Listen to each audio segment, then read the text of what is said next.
나도 장애자지만 모든 장애인 우리 그 식구들이 우리가 육체로서 일으킬 수가 없는 거예요. 뭐 좀 깨달았다 또 엎었다 깨달았다 엎었다 이렇게 하니까 얼마만큼의 내가 기도가 필요한가 이걸 느낀 거예요. 이걸 느꼈기 때문에 기도가 없으면 그걸 배우기가 힘들어요.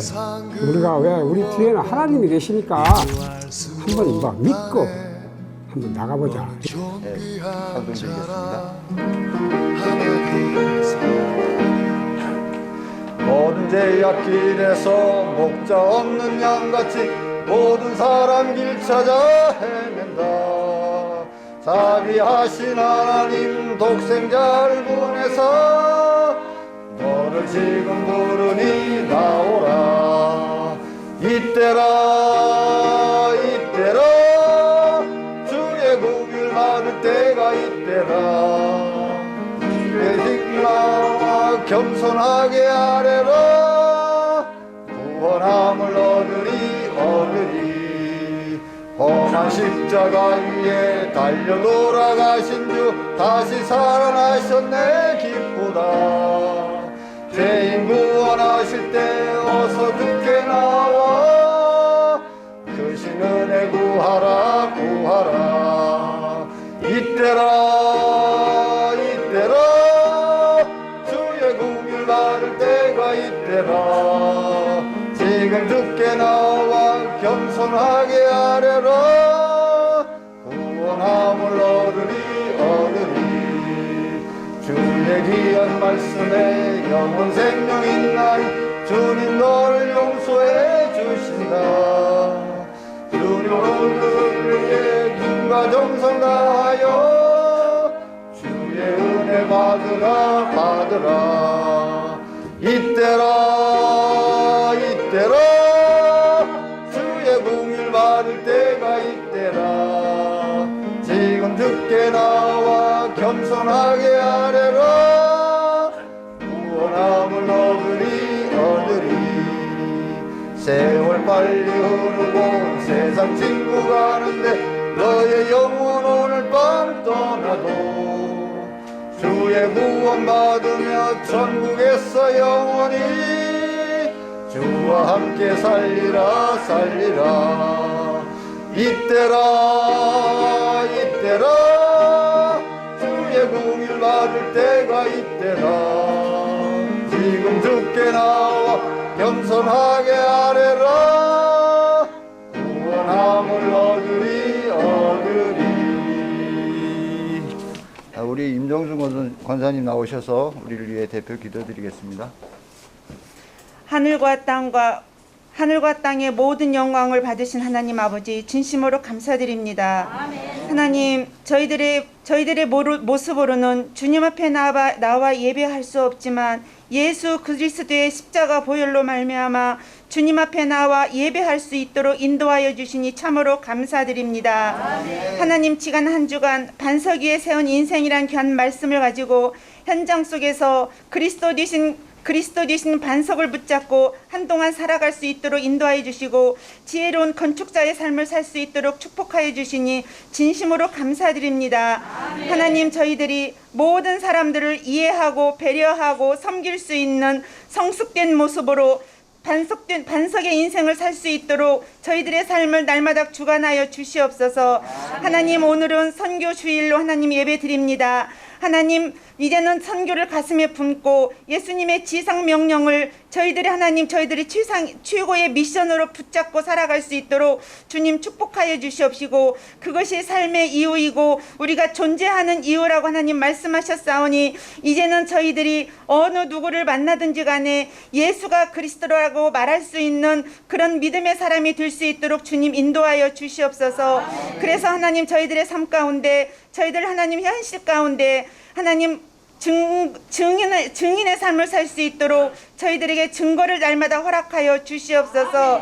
하나님, 오늘 또 단에 귀한 목사님 세우셨습니다. 강대상을 불말과 불병으로 지켜주시옵시고 예수 그리스도의 참된 하나님 대변인으로서 주님 앞에 크게 쓰임받을 수 있는 목사님 되어줄 수 있도록 주님 인도하여 주시옵시고, 우리 목사님 사역에 이제는 참된 그리스도의 제자를 남길 수 있는 그런 하나님 삶이 되어질 수 있도록 주님 축복하여 주시옵소서. 그러기 위해서 저희들을 모든 중직자와 모든 사역자, 모든 성도들이 우리 목사님의 사역을 어떻게 도울 것인지 구체적으로 세밀하게 하나님께 기도하며 하나님 말씀을 붙잡고 기도하고 도울 수 있는 동역자의 역할을 다할 수 있도록 주님 인도하여 주시옵소서. 하나님, 예배를 방해하는 모든 흑암 저주의 세력은 이 시간 권세 있는 우리 주 예수 그리스도의 이름으로 결박 추방시켜 주시옵시고, 지금도 하나님 우리들 그리스도의 제자로 불러주신 예수 그리스도의 이름으로 기도 올리옵나이다. 아멘. 이 시간은 우리 헌신 예배 특송이 있겠습니다. 자, 부장단과 지역장 모든 분들 나오시기 바랍니다.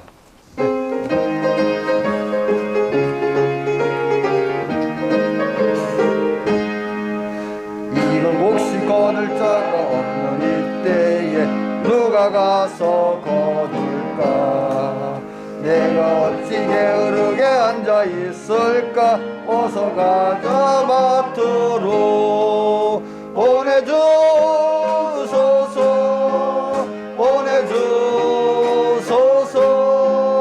재단 숯불에 입술에 대니 어찌 주저할까? 주여 나를 보내주소서.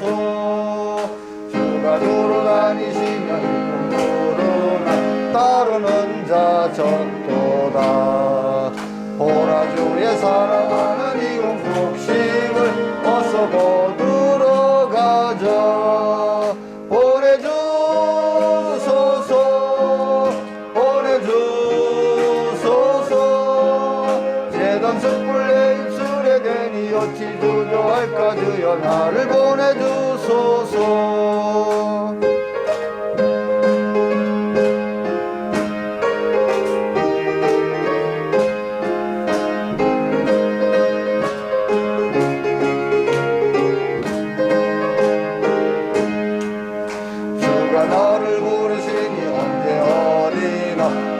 가서 일하리. 주가 명령 내리실 때 능력 받아서 기뻐 거두리로다. 보내주소서, 보내주소서. 재단 숯불에 입술에 대니 어찌 주저할까? 주여 나를 보내주소서.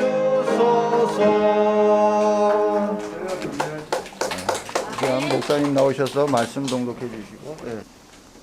이 시간 우리가 은혜 받고 승리할 하나님의 말씀입니다.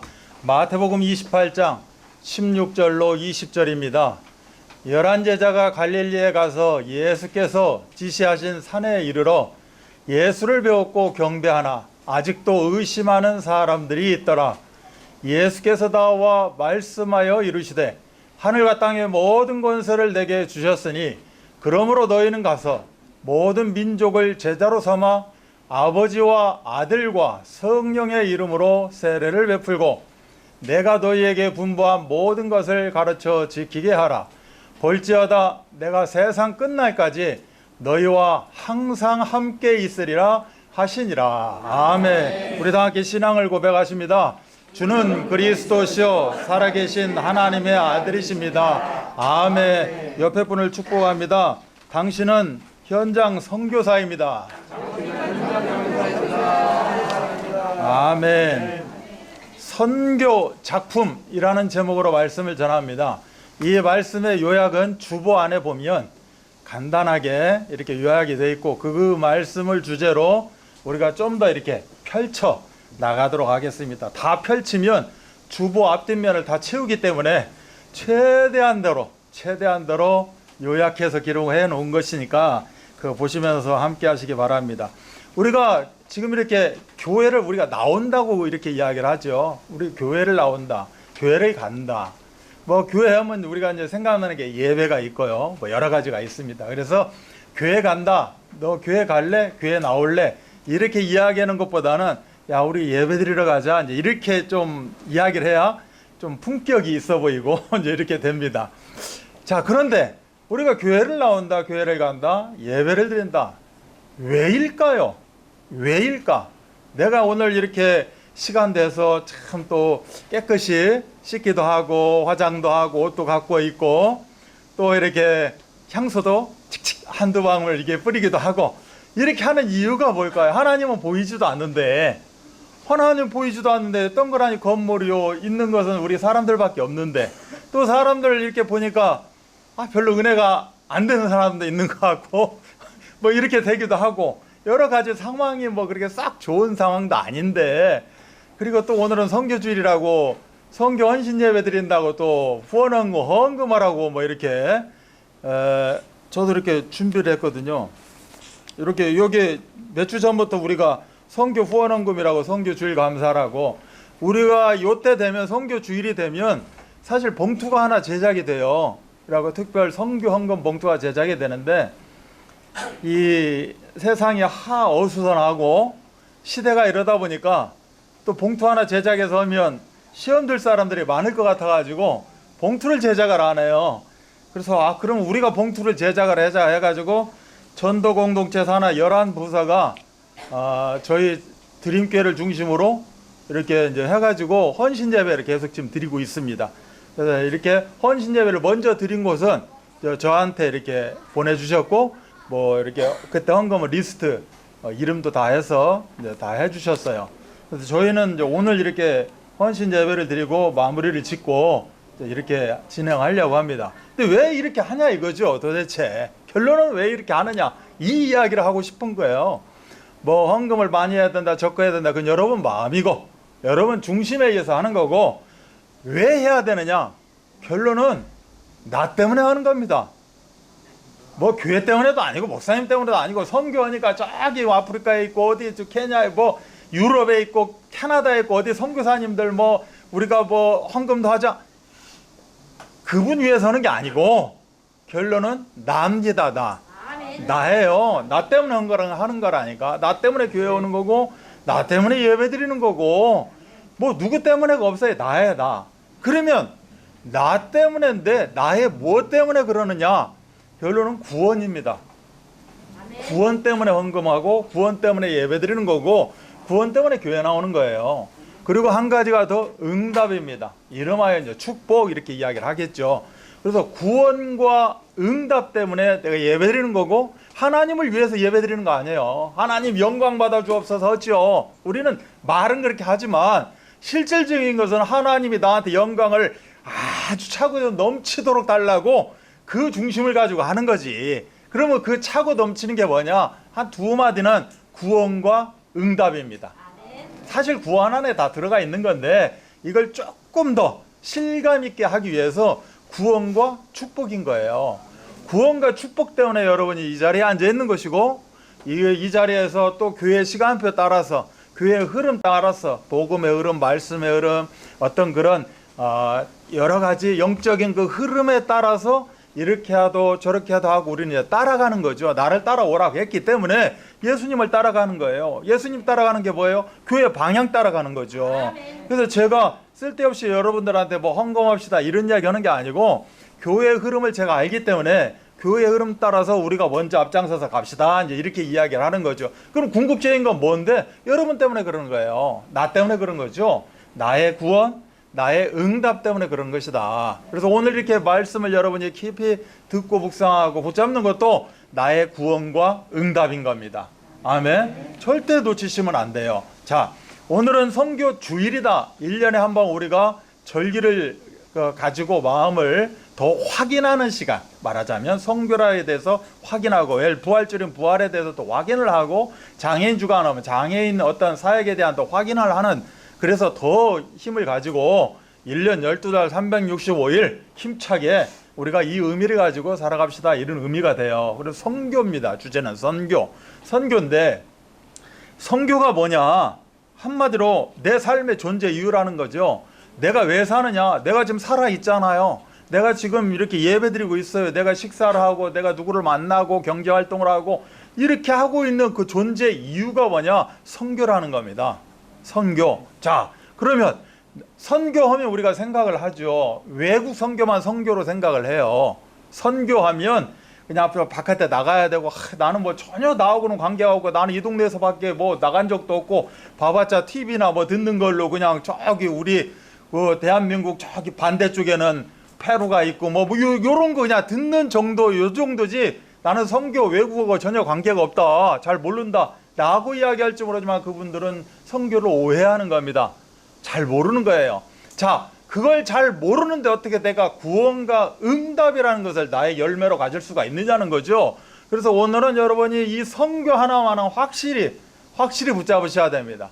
자, 선교가 뭐냐? 한마디로 버려진 빈 곳을 보고 선교라고 합니다. 버려진 빈 곳, 즉 하나님이 없고 하나님과 관계되어 있지 않고 들어보지도 못했고 다 놔버린 그 버려진 곳, 빈 곳을 두 개 합쳐서 버려진 빈 곳, 그곳을 복음을 듣게 만들고 복음을 붙잡게 만들고 하나님의 나라가 임하게 만드는 것, 이걸 보고 선교라고 그러는 거예요. 자, 그러면 외국만 나가야 선교입니다? 결코 그렇지 않아요. 그러면 이렇게 선교 후원한 거 하는데요, 그럼 이거 외국에 있는 우리 선교사님들 뭐 해드리고 하려고 하는 거 아닙니까? 절대 그렇지 않아요. 그것은 단순한 1차원 논농사 밭농사 짓는 것밖에 안 돼요. 지금 4차 산업인데 선교 이렇게 하는 것은 모든 것이 교회에서 다 지배하게 되어져 가지고 교회는 선교라는 태도를 가지고 움직여 나가는 거예요. 모든 게. 그래서 장애인도 뭐예요? 선교예요. 교구도 뭐예요? 선교예요. 그곳에 버려진 곳, 빈 곳이 있다라는 거죠. 그곳을 성령으로 채워 넣는 겁니다. 복음으로 채워 넣는 거예요. 누가? 제자인 내가. 예수님이 어디 계셔요? 눈에 보이지도 않는 예수님이. 예수님의 역할을 내가 담당하는 거죠.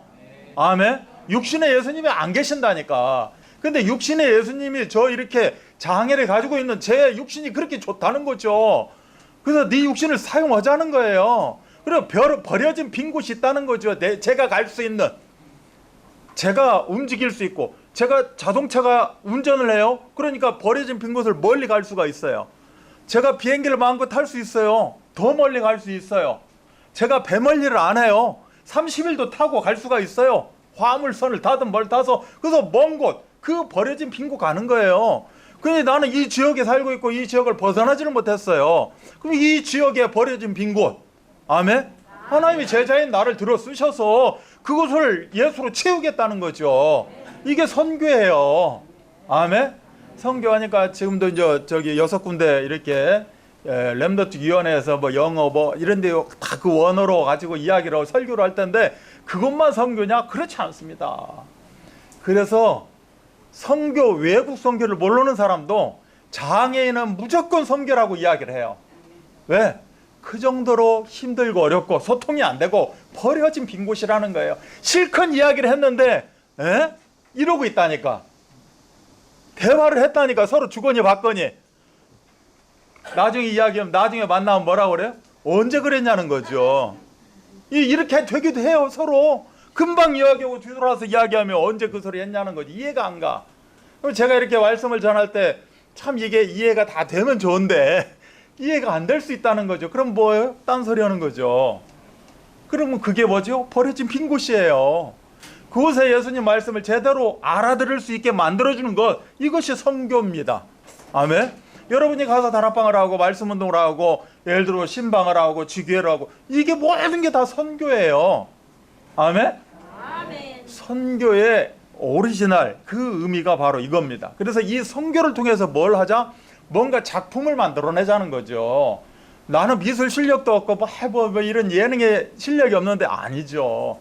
선교라는 이 마인드를 가지고 내가 그렇게 예수님을 통해서 쓰임을 받았는데 강단의 흐름 타고 갔는데 뭔가 열매가 맺어지고 뭔가 작품이 그림이 그려지고 뭔가 뭐 좀 어떻게 세상적으로 보면 보잘것없어 보일지 모르지만 뭔가 이렇게 완성이 되어지더라는 거예요. 이런 작품을 만들자. 그래서 선교 작품입니다. 야, 선교 작품은 뭐예요?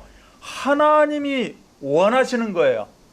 선교 작품이라는 것은 하나님이 원하시는 것, 즉 이 선교 작품에 대해서 내가 말씀을 딱 붙잡았어요. 이 단어, 선교하고 작품 하나로 이어져서 선교 작품이라는 단어를 내가 마음에 딱 새긴 겁니다. 아, 이게 선교구나. 그럼 나를 통해서도 작품은 만들어질 수 있겠구나. 그럼 이 선교 작품을 딱 잡았을 때 그때부터 성삼위 하나님이 역사하기 시작하는 겁니다.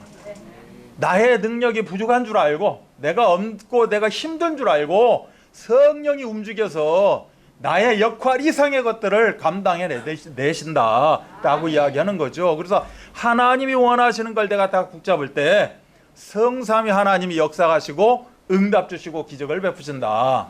아멘. 무엇 때문에? 나의 구원과 응답 때문에. 아멘. 이 응답을 우리가 누리셔야 됩니다. 그래서 그러면 이 선교 작품을 어떻게 만듭니까? 언약의 여정을 통해서 만든다는 거죠. 언약의 여정, 즉 언약의 발걸음을 통해서 우리의 인생살이라고 하잖아요. 우리의 삶을 인생살이 이렇게 이야기하는데 이거를 조금 고급진 말로 언약의 여정 이렇게 이야기를 합니다. 아, 그러면 저분 믿는 사람이구나. 아, 믿음이 대단한가 보다 이렇게 이야기를 해요. 그래서 아유, 이놈의 사주팔자 운명 가운데 있는 내 인생살이 아유 이렇게 이야기하는 게 아니라 이거는 하나님의 나를 이끌어 가시는 언약의 여정이다. 언약의 여정 가운데 선교 작품이 만들어지고 여기에 하나님은 역사하시게 되어 있다. 이것이 어떻게 보면 오늘 말씀의 핵심일 거예요. 자, 언약의 여정이니까 언약의 여정을 좀 구체화시키면 이게 도대체 이 안에 뭐가 들어가 있습니까? 언약이 들어가 있겠죠. 언약의 여정이니까. 언약인데 어떤 언약이냐? 하나님이 직접적으로 강단을 통해서 말씀을 통해서 예배를 통해서 어떤 그 목회자를 통해서 내가 또 어떤 다락방을 왔든지 내가 성경을 읽든지 이 속에서 하나님과의 나와의 말씀을 가지고 딱 붙잡는 거, 약속하는 거, 이걸 보고 이제 절대 언약 뭐 이렇게 이야기를 하겠죠. 자, 내가 붙잡은 이 말씀에는 당연히 하나님이 계시겠죠. 하나님이 불꽃 같은 눈동자로 함께 하시는 겁니다. 하나님, 나 보고 있어요? 도대체가 나를 지금 돌봐주고 있고 나를 인도하고 있어요? 라고 모르겠고 좀 헷갈린다 싶으신 분들은 언약 붙잡으시면 됩니다. 아멘. 그 옆에서 누가 이야기하는 그런 언약이 아니라 정말 하나님이 나한테 오늘 이 예배를 통해서 이걸 간직하라고 하는구나. 이 언약, 이걸 뭐 절대 언약이라고 하는 거예요. 여기에 하나님의 눈, 불꽃 같은 눈동자가 함께하게 되는 겁니다. 이걸 가지고 내가 이제 일주일간 살아가게 되겠죠. 일주일간 살아가는 거, 이걸 보고 우리가 발걸음, 걸음, 뭐 이렇게 여정 이렇게 하는 겁니다. 여정, 즉 하나님의 절대 여정, 하나님이 인도하시는 그 여정, 하나님이 나를 이렇게 골목으로 가고 어떻게 오면 뭐 비도 오고 비도 엄빵 맞기도 하고 또 오늘은 또 어떻게 하다 보니까 넘어져서 뭐 발도 부러지기도 하고 경우에 따라서는 하나님 믿는다고 발 안 부러져요? 부러져요. 하나님 믿는다고 사고 안 나요? 나요. 뭐 그렇게 생각하지 마세요. 하나님의 그 절대 여정 가운데, 그러나 육신적으로는 그렇게 넘어지고 참으로 힘든 가운데 있었을지 모르지만 이걸 통해서 이게 하나님의 절대 여정이라면 그곳에선 하나님의 응답이 숨겨져 있다는 겁니다. 아멘. 하나님 응답 받고 싶어요. 여러분이 언약을 딱 붙잡고 내가 그 말씀을 조용히 묵상하고 이 말씀을 가지고 내가 도대체 어떻게 살아가는 거냐라고 고민했을 때 어떤 그 금전적인 거, 건강 갖고 이렇게 고민하는 거 말고 정말 이 말이 무슨 말일까? 이 말이 도대체 이 월요일, 화요일, 수요일 나를 어떻게 하신다는 것일까? 라고 고민하는 것. 그때 하나님은 역사하시게 되는 거고 나를 이끌어 가신다는 겁니다. 아, 하나님이 나를 지금 이끌어 가시는구나. 하나님 이끌어 가신다니까 방금 전에도 이야기했지만 세상적으로 그냥 좋아 보이고 그냥 편해 보이고 이것만이 하나님이 절대 인도하시는 게 아닙니다. 하나님은 나의 모든 것을 가지고 인도하시고 나를 이끌어 가시는 거예요. 이걸 보고 절대 여정이라고 합니다. 여기에 하나님의 모든 보화, 보물이 다 숨겨져 있다. 그래서 보물찾기 이렇게 이야기를 하고 있죠. 그러면 우리가 이렇게 걸어가는데 목표가 있을 거예요. 하나님의 목표. 그럼 도대체 내 인생이 이렇게 걸어가고 있는 목표가 뭐냐? 바로 선교의 목표, 선교의 작품과 같은 겁니다. 왜? 선교가 그 말이니까. 선교가 뭐예요? 그 하나님의 목표를 가지고 걸어가는 내 인생길 속에 모든 거 감춰져 있고 또 여기서 하나님 열매 맺게 만들고 작품을 만들어낸다는 거죠. 그래서 하나님이 우리 인간으로서는 절대 내 능력으로는 절대 할 수 없는 거 하나님이 기적적인 하나님의 역사 가운데 인도해 가신다. 이런 언약의 여정 통해서 하나님은 선교 작품을 만들어낸다. 이것이 바로 예수님이 나를 통한, 나를 향한 지상대 사명이다 라고 이야기한다는 거죠. 이거를 지금 목사님이 말씀을 주신 거예요. 그래서 선교 작품이라는 것보다 예수님의 지상대 명령, 지상대 사명이다 이렇게 이야기를 할 수 있습니다. 레너드 스윗이라는 사람은 우리가 이제 죄를 짓는다 이렇게 이야기를 하잖아요. 죄를 짓는다. 그래서 가장 큰 죄가 뭐냐? 큰 죄. 요새 이렇게 TV 같은 거 이렇게 많이 듣다 보면 뭐 이 정치인하고 이 경제인이 뭐 이 경제인이 누구와 뭐 해갖고 커미션 이야기를 많이 합니다. 말하자면 대가를 받았다는 거죠. 뭘 해주고 내가 이거 힘 있고 내가 이 자리 있으니까 너 뭐 해줄게. 지금 검사장이 한참 뭐 이 그 채널A 기자하고 막 이렇게 뭔가 믹싱이 돼가지고 이렇게 됐다 했는데 아 검사장은 문제가 없다라고 이제 또 이렇게 이야기도 되고 이게 뭐냐? 다 대가요, 대가. 내가 이 자리에서 이걸 해줄 테니까 너는 이거 줘라. 읽어봐. 커미션이라고 합니다. 커미션. 여기에도 미션이 들어가요. 커미션. 오미션이라고 있어요. 오미션. 오미션은 뭐냐? 탈세 탈루입니다. 우리가 탈세 탈루하면 안 되잖아요. 그렇죠? 근데 여러분들은 탈세하고 탈루를 많이 하고 살아요. 이걸 뭐 오미션이라고 그래요. 커미션, 오미션 다 나쁜 겁니다. 죄예요. 다 깜빵 들어갑니다. 경제사범, 무슨 뭐 정치사범, 무슨 사범, 이게 형량 꽤나 커요. 미국에서는 특히나 더 큽니다. 그런데 노미션이라는 게 있어요. 미션이 없다는 거예요.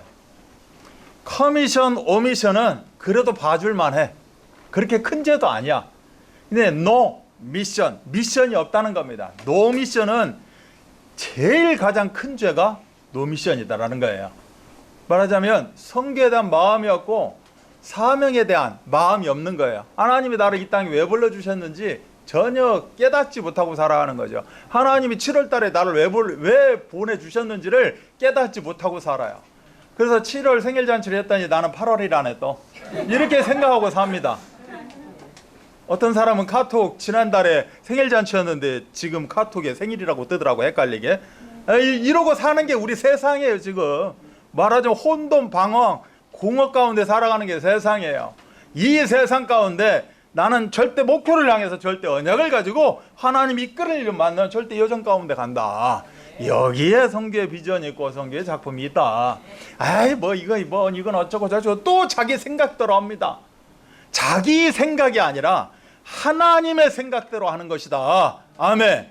하나님의 생각을 어떻게 알아요? 꿈에 현몽하지도 않는데 강단에서 이야기를 하고 있잖아요. 그래서 그 흐름을 따라가는 것이다. 이 응답을 누리시기 바랍니다. 그래서 이 세상에 이 세계 지구에 반절 정도가 버려진 빈 곳이다 라고 이야기를 하고 있는 거예요. 아까 우리 목사님은 열심히 막 숫자 이야기 하셨는데 복잡해. 그렇게 생각하면 헷갈리고 반절. 이 지구상의 인구 반절이 버려진 빈 곳이라는 겁니다. 아멘. 지구상 반절이라고 하니까 나는 우리나라 여기는 빼놓고 우리 등촌 가양동은 빼놓고 저기 미국 뭐 일본 뭐 중국 아니에요. 우리도 마찬가지예요. 우리도 버려진 빈 곳이 반절 이상이라는 겁니다. 그래도 우리나라는 그나마도 예수 이야기를 많이 하고 있죠. 그런데 예수 믿는 사람 그렇게 많지 않아요. 몇 프로밖에 안 돼요. 거기에 저기 저 바닷물 염도가 3%래요. 3%. 바닷물이 뭐 예를 들어서 이게 짜니까 뭐 뜨고 바닷물 먹으면 죽어요. 근데 염도 때문에 죽는 거거든. 염도가 3%밖에 안 돼요. 3%가 이 세계 바다를 장악하고 있어요. 바다는 짜다. 몇 프로인데 50% 아니라니까 3%예요. 기독교인이 몇 프로면 이 우리나라를 장악할까요? 3%인데 그렇게 많지 않아요. 지금 50% 했지. 50%는 뭐냐면 다 50%가 믿는다는 게 아니라 방송도 제대로 좀 들을 수 있고 누가 쉽게 가서 전도지라도 줄 수 있고 이런 걸 합쳐서 그 50% 환경은 그 정도 된다는 거죠. 환경이 괜찮다는 거야. 갈 수 있는 선교사들도 갈 수 있고 누구나 전화도 할 수 있고 카톡도 할 수 있고 할 수 있는 게 50%라는 거고 나머지 50%는 이것저것 또 안 된다는 거예요. 말하자면. 그러니 완전히 버려진 빈 곳이죠. 그 버려진 빈 곳이 내 이웃에서 있다는 거예요. 그게 바로 선교 현장이다. 그래서 내가 있는 곳이 선교지가 되는 겁니다. 그럼 나는 뭐예요? 선교사예요. 옆에 분 보시면서 한번 인사합니다. 당신은 선교사입니다. 그래서 선교 제일 가장 큰 죄, 선교하지 않는 겁니다. 절대 놓치시면 안 됩니다. 그래서 선교를 꼭 붙잡으셔야 돼요. 그럼 내가 붙잡았다는 게 어떻게 나타나요? 여러분의 발걸음을 통해서 나타나고요. 여러분의 입술을 통해서 나타나고 이걸로도 나타나고 다 나타나는 거예요. 이것저것으로 다 나타나게 되어 있습니다. 내가 있다면, 내가 가지고 있다면, 정말 이게 중요한 것이다 가지고 있다면 자동으로 나오게 되어 있습니다. 아멘. 이 응답을 누리셔야 됩니다. 첫 번째는 선교의 플랫폼이라고 그랬어요. 요새 나오는 단어가 플랫폼이 엄청 많이 나옵니다. 플랫폼. 이 플랫폼을 찾아오면 뭐 맨 먼저 나오는 것은 그냥 그 사람들이 내리고 타는 차, 뭐 기차, 원래 플랫폼 있잖아요. 뭐 1번 뭐 그 자리에 들어옵니다. 뭐 삐 하고 막 플랫폼이 있어요. 말하자면 정거장입니다. 정거장. 쉽게 말하자면 정거장. 정거장 뜻이 뭘까요? 왜 이 플랫폼 도대체 까딱하면 우리 드림교회는 플랫폼이 돼야 된다. 장애인 현장의 플랫폼이 돼야 되고 이 선교의 플랫폼이 뭔지 이야기를 하고 있고 플랫폼을 계속 이야기해요. 그럼 뭔 정거장이 그렇게 중요하냐? 정거장 노래의 가사 한 대목이 있어요. 그곳은 너와 나의 인생이 있는 곳이라는 가사가 있어요. 그곳은 너와 나의 인생이 있는 곳. 이게 뭐다? 정거장이라는 거예요. 가사 기가 막히게 썼어요. 그 뒤에 가사는 별로 안 좋아. 여자인 내가 뭐 기다려야 진가라는데 이건 안 좋고 요 가사 요 대목 너와 나의 인생이 있는 곳이 뭐다? 플랫폼이라는 겁니다. 선교의 플랫폼이 뭐예요? 너와 나의 인생이 그 선교에 있다는 거죠. 아멘? 아니 전도인데? 이런 이야기를 또 하고 있으면 이제 뭔가 안 통하는 거죠. 그래서 선교를 이야기하는 거야. 그래서 선교 하니까 그냥 외국만 생각하니까 우리는 국내에서는 전도다 뭐 이렇게 이야기를 하는 것 뿐이지 궁극적인 건 뭐예요? 선교예요. 너 나의 인생이 있다니까. 우리 가정이 있는 곳이 선교예요. 아멘? 자, 그러면 선교인데 그 선교의 플랫폼 도대체 이 의미가 뭐냐라고 했을 때는 딱 한 가지예요. 부활입니다. 부활. 그러면 모든 너와 나의 인생, 우리 가정, 후대, 내 산업, 내 건강 모든 것이 있는 곳, 머무는 곳, 또 머물렀다가 힘 얻었다가 또 나갔다가 다시 또 들렀다가 또 여기서 새 힘 얻었다가 또 갔다가 이게 우리 가정사에 보면 그 여자분들 얘기를 들으면 뭐 친정에 간다고 하잖아요. 친정에 가면 와 이곳이 뭐 천국인지 뭐 완전히 막 내 마음대로 쭉 하고 하다가 또 다시 시댁 가서 한 몇 년 푹 또 막 하고 왔다가 이제 그 자리가 플랫폼이 되겠죠. 그래서 이 드림교회가 플랫폼이 되자는 의미가 뭐예요? 정말 세상살이에서 지치고 힘들었을 때 이제 이곳에 와서 여기서 힘도 얻고 안식도 취하고 우리가 뭐 크게 뭐 많이 나누는 거 없지만 뭐 예를 들어 떡 한 쪼가리 들었는데 뭐 하라도 먹으면서 이렇게 서로 그 나누고 힘을 얻고 영적인 힘을 얻고 또 다 아는 거죠. 나가서 또 진을 다 빼고 또 함께 하고 또 함께 모여서 으쌰으쌰 하기도 하고 그래서 이 드림교회가 플랫폼이 되자 뭐 이런 의미로 계속해서 이야기를 하는 겁니다. 그래서 우리 인생의 플랫폼이 뭐다? 부활인 겁니다. 한마디로. 그래서 선교의 핵심이 뭐예요? 부활이라는 거예요. 그래서 나의 신앙은 무슨 신앙이다? 부활신앙인 겁니다. 내가 부활이 있기 때문에 이 자리에서 저는 웃고 있는 거고 메시지를 전하는 거예요. 부활이 없다.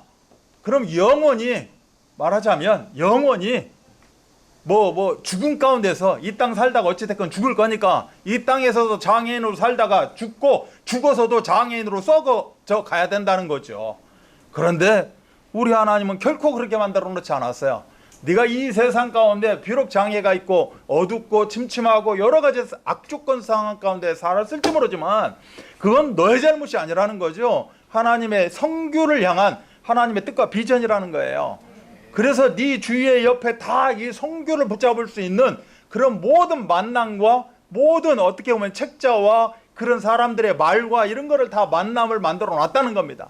거기서 나를 인정하고 붙잡았을 때 이제는 우리 하나님이 나애가 가지고 있는 모든 문제를 십자가에서 다 해결해 버리고 예수님이 부활하셨듯이 우리도 새로운 변화된 신령한 몸으로 새하늘과 새 땅에 신령한 곳에서 우리가 영생복락을 누릴 것이다. 거기에는 슬픔도 없고 아픔도 없고 고통도 없고 장애도 없고 모든 것이 없는 그곳에서 아름다운 영생복락을 누리게 될 것이다 라고 이야기를 하시고 있고, 우리가 선교의 비전, 선교의 마인드를 가지고 있는 사람들은 그 영생복락을 몇 년 후에 영생복락이 아니라 지금 이 순간에 그걸 내가 느끼고 산다는 겁니다. 이걸 보고 비전 이렇게 이야기하는 거예요. 비전. 여러분 옆에 비전홀이 있습니다. 비전홀이 그냥 비전의 의미가 아니라 이런 응답인 거예요. 그래서 내 인생에 비전이 있어요. 나는 지금 이렇게 이 상황 가운데 이렇게 살아갈지 모르지만 이거는 단순한 인생살이가 아니라 하나님의 절대 여정 가운데 있는 것이다. 그래서 내가 지금 천국을 소유하고 있고 선교의 사명을 감당하고 있다. 이것이 나의 작품이다. 거울을 보면서 선교 작품을 보는 거죠.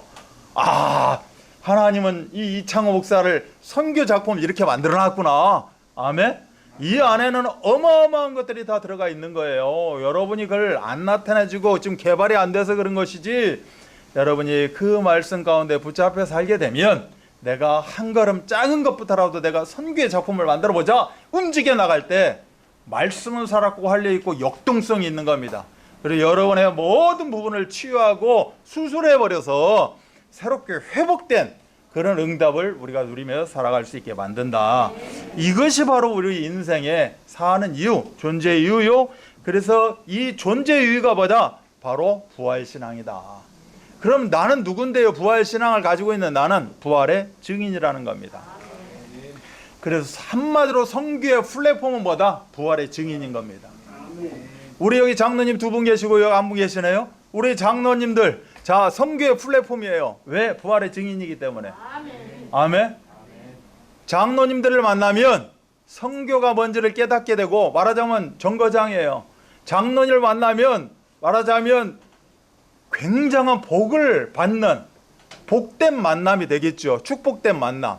어떤 사람이 나를 만나요. 뭐 그 겉모습 보니까 뭐 그런 애하고 만났을지 모르지만 그 사람은 복받은 사람이에요. 아멘. 왜요? 내가 부활의 증인이니까. 내 선교의 플랫폼이라니까.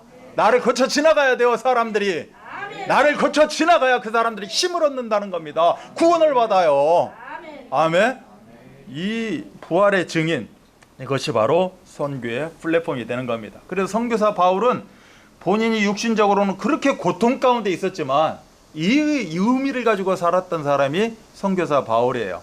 로마서 16장에 보면 모든 민족으로 믿어 순종하게 하시려고 라는 이게 문구가 있어요. 내가 유대인에게는 유대인같이 율법 아래 있는 자들에게는 율법 아래 있는 자같이, 율법 없는 자들에게는 율법 없는 자같이, 약한 자들에게는 약한 자와 같이 된 것은 아무쪼록 몇 사람이라도 구원하고자 함이다 라고 고린도전서 9장 22절에 이야기를 해요. 내가 다 맞춰준다는 거죠. 왜? 나는 넉넉해요. 나는 여유가 있는 사람이라니까. 저 사람이 약하면 약한 대로, 강하면 강한 대로 다 맞춰준다는 겁니다. 왜? 저 사람이 나의 그 플랫폼을, 나를 만남을 통하여서 정말 구원과 응답을 누릴 수 있도록 하기 위해서. 아멘. 그러니 때로는 고통스러울 수 있겠죠. 때로는 참 마음이 아플 수도 있을 거예요. 그러나 그렇게 하겠다는 겁니다. 무슨 방도로 하든지 전파되는 것은 그리스도다. 너는 말씀을 전파하라. 때를 얻든지 못 얻든지 항상 힘쓰라. 이렇게 이러한 성경 구절, 바울의 그 고백을 우리가 보게 되면, 아, 바울은 부활의 증인이었구나. 그래서 부활의 증인은 이런 것도 감수하면서까지도 이렇게 부활의 증인의 사명을 감당하는구나. 선교의 플랫폼은 이런 것이구나. 그럼 우리 드림교회가 플랫폼, 선교의 플랫폼인데, 우리 드림교회도 이 정도의 의미를 가지고 현장을 향해서, 세상을 향해서 우리가 정말 나눠야 되는구나. 이렇게 우리가 언약으로 붙잡게 되는 거죠. 아멘. 그렇게 되면 여기에 중직자, 사역자들은 대단한 사람들인 거예요. 여러분들의 정체성, 존재 이유에 대해서는 아마 오늘 집에 가셔서 조용히 밤에 한번 묵상해 보세요. 나라는 존재가 어떤 존재인지. 엄청난 존재입니다. 아멘. 3명 아멘 하고 있어요 지금. 그래서 부활은 뭐다? 창조다. 그래서 한마디로 재창조의 축복을 누리는 게 부활이다. 자, 그러면 선교의 플랫폼의 의미는 뭐다? 재창조의 축복이라는 겁니다. 아멘. 선교는 뭐다? 재창조라는 거예요. 우리가 제1창조 하나님이 세상을 창조하신 창세기 1장 1절에 창조되어 있지만 부활을 통하여서 재창조의 역사가 일어났다. 그래서 부활이 바로 이 의미다. 선교의 플랫폼은 부활이다. 그래서 바울이 전한 이 부활의 증인이기 때문에 부활의 복음을 전했겠죠. 그 이 부활의 복음이 왜 그렇게 중요하냐? 왜 부활의 복음 아니면 안 되냐? 부활의 복음으로만 인생의 모든 근본 문제를 해결할 수 있기 때문에 그렇습니다. 우리가 창세기 3장, 6장, 11장이라고 하는 그 근본 문제, 사단이 그 붙잡고 있는 그 근본 문제, 어떻게 보면 사단의 소나기 속에 있는 그 근본 문제 가운데 모든 인간이 그렇게 살아갈 수밖에 없다는 거예요. 말하자면 그 함정에 빠져 있다는 거죠. 그래서 그 함정에 빠져 있는 거 구해내는 방법은 무엇밖에 없다? 부활의 복음밖에 없다는 겁니다. 누가 구하는데요? 부활의 증인이 구하는 것이다. 아멘? 그리고 근본 문제뿐만이 아니라 이 사회 지금 5,000년 역사 몇만 년 지금 이 시대의 역사, 세계 역사, 우리나라 역사를 보세요. 우리나라 사극 드라마들 가끔 한 번씩 보게 되면 참 깝깝해요. 이런 역사 속에서 우리가 살고 있다니까. 이런 완전히 대물림 속에서 이런 무속식 배경 가지고 살아가고 있는 거예요. 이걸로 말하자면 딱 틀이 박혀 있는 겁니다. 아, 우리 대한민국 조선하면 이런 의미로 그냥 우리 대한민국 소리 하면 이 의미로 틀이 꽉 짜져 있다는 거죠. 이걸 보고 오래된 문제라고 합니다. 근본 문제 이어서 완전히 전 시대를 붙잡아 버렸다는 거죠. 이게 성경에 보면 사도행전 13장, 16장, 19장에 그게 그대로 기술되어 있는 거예요. 그러면 이렇게 하는 그 주된, 말하자면 그 주범이 누구냐? 강한 자. 계시록 12장에 보면 강한 자, 바로 사단이요 마귀라는 존재가 이제는 딱 걸어가지고 올무 가운데 빠져나가지도 못하고 더 빠져나가려고 몸부림치면 칠수록 더 옥죄어오는 그 올무 가운데 우리를, 모든 인간을 그렇게 자기 손으로 좌지우지하고 있다. 이 문제들, 이 12가지 문제를 완벽하게 해결할 길은 부활의 복음밖에 없다는 겁니다. 왜요? 부활의 증인들을 통해서 이 복음이 증거되기 때문에 이 부활의 복음이 그렇게 중요하고 위대한 것이다. 심지어 바울의 여정을 보면, 바울은 한마디로 부활의 증인이잖아요. 그럼 바울도 여정, 하나님의 그 언약의 여정을 걸어갔을 거 아니에요. 그럼 바울의 여정, 부활의 증인, 심지어 바울을 뭐라고 이야기하느냐? 사도행전 24장 5절은 이렇게 기록되어 있어요. 우리가 보니 이 사람은 전염병 같은 자라, 천하에 흩어진 유대인을 다 소유하게 하는 자요, 나사렛 이단의 우두머리라 라고 이야기를 하고 있습니다. 전염병은 있는데 아직 백신이 안 나왔어요. 이 전염병은 백신이 없어 지금. 요새 코로나죠. 코로나가 세균보다 더 작다는 겁니다. 근데 온 세계를 완전히 막 떨어쳐 놓고 갈라놓고 분리시켜 놓고 비대면, 언택트, 꼼짝마 이렇게 하고 있어요. 바울이 뭐예요? 전염병 퍼뜨리는 자예요. 확진자야, 확진자. 근데 뭐가 없어요? 백신이 없네. 그 전염병이 지금까지 우리한테 다 전염돼 가지고 여기 앉아 계신 분들 다 전염됐어요. 아멘. 아멘. 여러분들 병원 가서 그거 사주 한 주 있다, 사주 있다 나오려면 1,000만 원 있어야 된대요. 그래갖고 저기 어디야, 여기 사랑교회인가? 송파구에 있는 사랑교회, 거기에서 걸리는 사람들은 다 교회에서 내야 돼요. 꽤나 걸렸다던데. 교회에서 다 내야 돼요. 한 사람 앞에 1,000만 원이랍니다. 20명이면 얼마예요? 2억이야.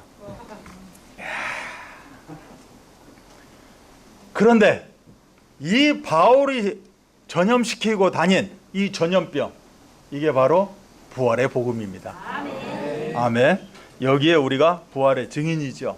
그래서 모든 것을 다 이겨버립니다. 그리고 아무도 막지 못합니다. 왜? 2000년 후인 지금까지도 전염병은 퍼져나가고 있기 때문에. 그리고 모든 것을 변화시키는 그러한 증인, 이것이 바로 부활의 증인이다. 그래서 우리가 요새 영어를 많이 써요. 또 여기 메시지를 듣다 보면 영어를 많이 씁니다. 어제 메시지를 듣는데 뭐 nothing 그러더라고. nothing, everything, nobody, everybody 뭐 이렇게 이야기를 해요. no, 없다라는 거죠. 그럴 사람이 없다라는 겁니다. 그럴 어떤 이유도 없고 목적도 없는 거예요. 그런데 있다는 겁니다. 이제 no와 every가 나눠져 가지고 실질적으로 그렇게 버려진 빈 곳을 누구도 갈 수 없는 그곳을 부활의 증인인 우리가 가는 거예요. 이 장애인 현장 누가 쉽게 갑니까? 안 가요. 못 가죠. 가고 싶어도 못 가. 두렵고 떨려서. 그런데 우리 부활의 증인은 갑니다. 그 노바디 현장을 에브리바디 현장으로 만들어낸다는 거예요. 아멘. 이 응답을 우리가 누리시기 바랍니다. 두 번째 보면 이삼철 선교 비전이라고 이야기를 했어요. 여기서 핵심적인 건 뭐다? 제자입니다. 이삼철 선교 비전의 핵심은 제자이다. 가는 것도 중요하지만 제자이다. 너희는 가서 모든 민족을 제자로 삼아 세례를 베푸고 가르쳐 지키게 하라. 이 말을 조금 쉽게 풀이하신 분이 있어요. 어느 학자가 뭐라고 이야기했느냐? 멀고 가까운 모든 곳, 그곳으로 가서 너희가 만나는 모든 사람을 이 생명의 길로 훈련시켜라. 뭐 이렇게 이제 풀이해서 써놨어요. 여기서 제일 중요한 게 뭐다? 모든 민족으로 제자를 삼아라. 제자가 되기 위고 하나님의 절대 제자가 되기 위해서 이렇게 저렇게 이런 부수적인 것들을 이제 이야기하게 되는 거겠죠. 제일 중요한 건 제자입니다. 그런데 하나님은 이 제자에게 뭘 주신다? 권세를 주신다는 겁니다. 그래서 두 번째 단어는 권세예요. 제자와 권세, 이게 이삼철 선교 비전의 핵심 단어가 되는 겁니다. 그래서 여러분들은 이걸 생각하면서 두 가지 단어를 딱 생각하시면 돼요. 제자구나. 그럼 내가 제자인가 아닌가?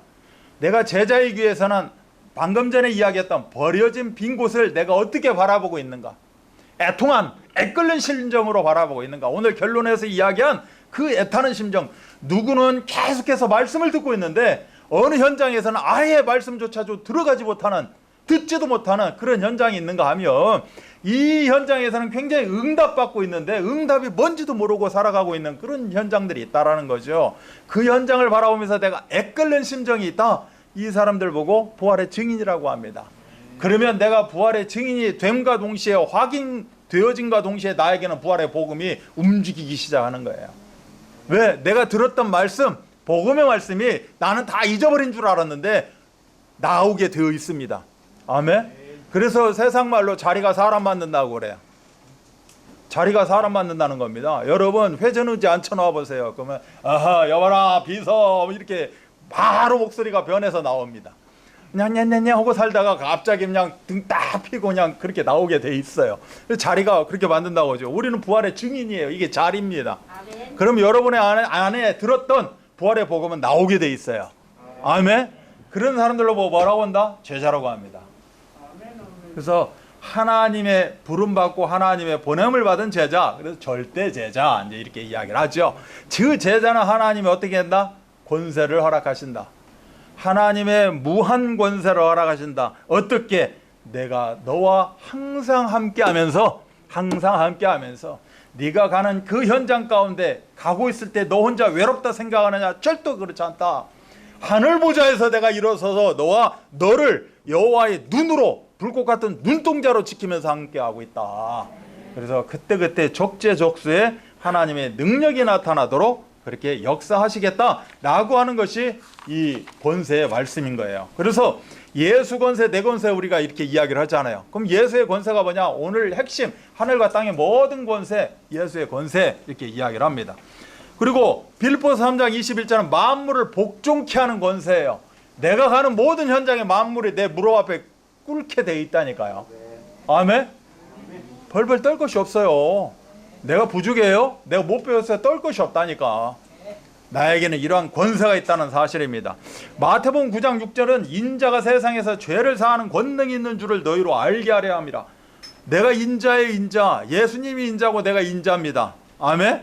그래서 죄를 사하는 권세가 내가 있어요. 예수 그리스도 이름으로 지금 이 앞에 있는 저 불신 현장, 저 사람에게 예수 그리스도 이름으로 흑암이 꺾어질지어다. 그럼 꺾어지게 돼 있어요. 흑암이 꺾이면, 족쇄가 풀리면 그 사람이 이제 나 따라서 오게 되어 있겠죠. 그리고 마가복음 1장 27절은 귀신이 복종하는 권세 이렇게 이야기를 합니다. 다 놀라 서로 물어 이르되 이는 어찌미냐 권위 있는 새 교훈이로다. 더러운 귀신들에게 명한즉 순종하는도다 하더라 라고 귀신이 복종하는 권세. 골로새 1장 13절은 흑암을 무너뜨리는 권세라고 되어 있어요. 그리고 마가복음 16장 20절은 하나님 보좌 우편의 권세입니다. 그 제자들이 가서 있는 그 현장 가운데 우리 하나님이 그 예수님이 하늘 보좌 우편에 서서 함께하고 있겠다라고 말씀하고 있는 거예요. 자, 그러면 내 예수 권세는 주어지는 겁니다. 그리고 여러분 호주머니 속에 예수 권세 다 있어요. 여러분의 10년 가운데 예수 권세가 다 주어져 있는 겁니다, 지금. 아멘? 주어져만 있으면 뭐예요? 사용을 해야죠. 그렇잖아요. 사용을 해야 뭐가 나타나요? 능력이 나타나겠죠. 그래서 내 상태에 따라서 능력은 나타나게 돼 있다는 겁니다. 내 상태가 어떤 상태냐? 늘 뭐 그렇고 그런 상태냐? 늘 우울한 가운데 있는 상태냐? 늘 세상의 어떤 몸만 쫓아가는 상태냐? 여기서도 이렇게 이야기를 하고 그 복음을 따라가야 되고 강단을 따라가야 되는데 또 듣고 나서 그 주판 튕기고 막 전자계산기 튕기는 내 상태냐? 내 상태가 어떤 상태냐는 거예요. 그래서 상태를 바꾸라는 겁니다. 나에게 권세가 있으면 뭐예요? 제가 백날 이 권세를 이야기하면 뭐냐 이거죠. 들었으면 내 안에 자리 잡았다니까. 그럼 내 안에 권세가 있는 거예요. 하늘과 땅의 모든 권세가. 그게 능력으로 나타나야지. 능력으로 나타나지를 못하는데, 그래서 능력으로 나타날 수 있도록 내 상태가 중요하다. 그래서 능력으로 나타나기 위해서 우리가 점검해야 될 게 있어요. 뭐를 점검해야 되느냐? 내 주인이 예수가 왔냐는 거 점검해야 됩니다. 요때는 내 주인이 예수가 왔는데 요때는 다른 게 주인이고 요때는 뭐가 주인이고 이렇게 되면 예수가 주인이 아니죠. 그래서 예수가 정말 내 인생의 주인이 맞는가? 그걸로 내가 각인뿔이 체질되어 있는가? 아니면 순간순간 내 고집이 나오고 내 선입관이 나오고 또 나의 뭐 가지고 있는 뭐가 나오는 거 아닌가? 우리 가문으로 내 물려받은 뭐가 나오고 학교에서 배운 뭐가 나오는 거 아닌가? 이런 것이 아니라 정말 내 인생의 주인은 예수가 그리스도다. 아멘. 그래서 나 중심이 아니라 예수 중심으로 나는 살아갑니다. 이 상태가 되어져야 내게 주어진 권세가 능력으로 나타나게 되어 있다. 아멘. 아멘. 항상 우리는 부활의 증인이라는 사실 절대 놓쳐서는 안 됩니다. 그래서 항상 내가 영적인 정상 상태가 되어 있어야 된다. 이 단어도 놓치시면 안 돼요. 내가 영적 정상 상태인가? 영적 불량 상태인가? 아멘? 불량률이 5%인지 10%인지 0.1%인지 아니다. 나는 완벽한 정상 상태다. 이것인지 여러분이 늘 확인하시기 바랍니다. 그래서 영적 정상 상태는 어떻게 알 수 있느냐? 하나님이 나를 정말 만드셨는가? 하나님이 정말 이 드림교회로 나를 부르셨는가? 하나님이 나를 하나님 자녀로 전도자로 부활의 증인으로 나를 부르셨는가? 아멘? 그리고 두 번째는 하나님이 주신 나의 것이 있는가 이겁니다. 나에게 말씀이 있는가? 나에게 정말 사랑하는 교회가 있는가? 아멘? 사랑하는 나와 함께하고 있는 동역자들이 있는가? 하나님이 나한테 무엇을 주셨을까? 하나님이 이 소나귀에 나한테 주신 게 무엇일까? 이 하나님이 주신 나의 것을 찾는 겁니다. 그렇다면 주신 것을 가지고 어딜 나가는 거죠? 하나님이 주신 나의 현장을 향해서 생각하고 기도하고 나가는 것, 발걸음을 옮기는 것, 이것을 보고 영적 정상 상태 이렇게 이야기를 하게 됩니다. 그래서 우리가 결론적으로 말씀 주신 것, 늘 부활의 증인은 애타는 심령이 있어야 된다라고 말씀하고 있어요. 그래서 항상 우리 이 장애인 현장은 놓치지 말아야 될 거, 버려진 빈 곳이 참 많이 있다. 거울에 비친 나의 모습을 보면서 버려진 빈 곳을 찾으셔야 됩니다. 이것을 주인을 바꾸는 거예요. 영적 상태를 바꿔가는 겁니다. 항상 거울 보고 제가 묵상하고 기도하라고 하잖아요. 거울 보면서 내 얼굴을 보면서 왜 이렇게 이쁘게 생겼나? 이것만 생각하지 마시고 혹시 이곳에 나의 심령 가운데 마음 생각 가운데 혹시 나의 육신 가운데 내가 하고 있는 뭐 학업과 산업과 내 가정 가운데 버려진 빈 곳이 있지 않나? 여기에 나는 선교사로 부름을 받았다는 겁니다. 아멘. 그래서 부활의 증인으로 우리가 마음껏 일어나서 하나님이 원하시는 바를 펼쳐나가는 우리 현장 전도 제자 부활의 증인 되시기를 주 예수 그리스도 이름 받들어 축복합니다. 하나님 아버지 감사합니다. 저희들에게 부활의 증인이라는 귀한 응답 주셨습니다. 부활의 증인이 부활의 복음을 가지고 버려진 빈 곳, 바로 그 선교 사역 가운데 함께 하기를 원합니다. 아버지 하나님, 지금 내가 여러 현장을 갈 수가 없지만 나와 관계된 그곳에 버려진 빈 곳을 찾아 예수 그리스도로 충만케 하는 그러한 응답을 누리게 하여 주옵소서.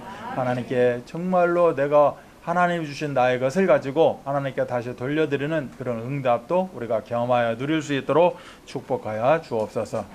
모든 문제를 해결하신 우리 구주 예수 그리스도의 은혜와 하나님의 사랑하심과 성령 역사하심이 선교 작품 그 증인으로 나를 부르셨고 우리 드림교를 부르셨고 함께 이 시간에 갱신하며 결단하는 우리 성도들 머리머리 위에 이들이 펼쳐나가는 언약의 여정 가운데 지금부터 영원토록 함께 계실지어다. 아멘.